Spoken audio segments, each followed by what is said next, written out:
BJP और RSS में अंतकलह शुरू, कांग्रेस नेता अजय राय के दावे से सियासी हलचल तेज।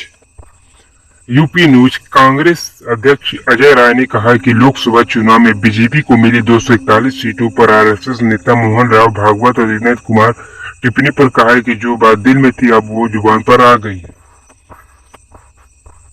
अजय राय ने आरएसएस लोकसभा चुनाव में इंडिया गठबंधन के बेहतर प्रदर्शन के बाद भले ही गठबंधन सरकार बनाने में सफल न हुआ, लेकिन बीजेपी से लड़ाई लड़ते लड़ते अपने वजूद को मजबूती के साथ स्थापित करने वाले दल बीजेपी के लिए मजबूत विपक्ष के रूप में साबित हुए हैं। वहीं कानपुर एक पार्टी कार्यक्रम में पहुंचे उत्तर प्रदेश कांग्रेस अध्यक्ष अजय राय ने बीजेपी पर जमकर तंज कसा। उन्होंने कहा कि बीजेपी की सरकार लंगड़ी है और बहुत दिन से यह सरकार नहीं चलेगी।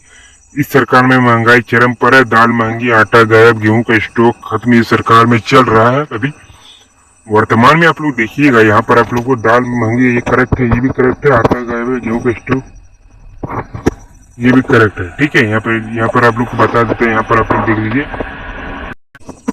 वहीं कांग्रेस नेता अजय राय ने कहा कि जिस तरह से आरएसएस के मोहन भागवत और इंद्रेश कुमार के बयान सामने आ रहे हैं, उनके बयानों से सुनिए, देखिए, इससे अंदाजा लगाया जा सकता है कि अब बीजेपी और आरएसएस में अंतकलह शुरू हो गई। उन्होंने कहा कि किसी दिन दोनों के बीच मतभेद के चलते झगड़ा भी हो सकता है।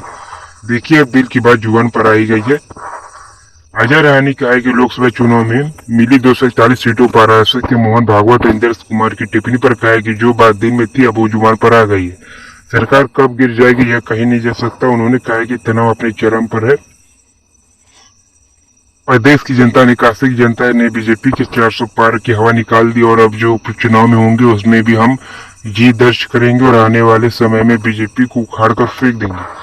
वहीं कानपुर में कांग्रेस के कार्यक्रम में शामिल हुए कांग्रेस नेता और प्रदेश अध्यक्ष अजय राय ने कानपुर में पहुंचकर कार्यकर्ताओं से मुलाकात की। साथ ही जनता ने लोकसभा चुनाव में कानपुर सीट पर कांग्रेस प्रत्याशी आलोक मिश्रा को भी जो जनता ने समर्थन दिया उसके लिए कानपुर की जनता को आभार जताया। अजय राय ने कहा है कि होने वाले उपचुनाव और अब जो विधानसभा चुनाव होंगे उसमें बीजेपी अपने वजूद को बचा नहीं पाएगी।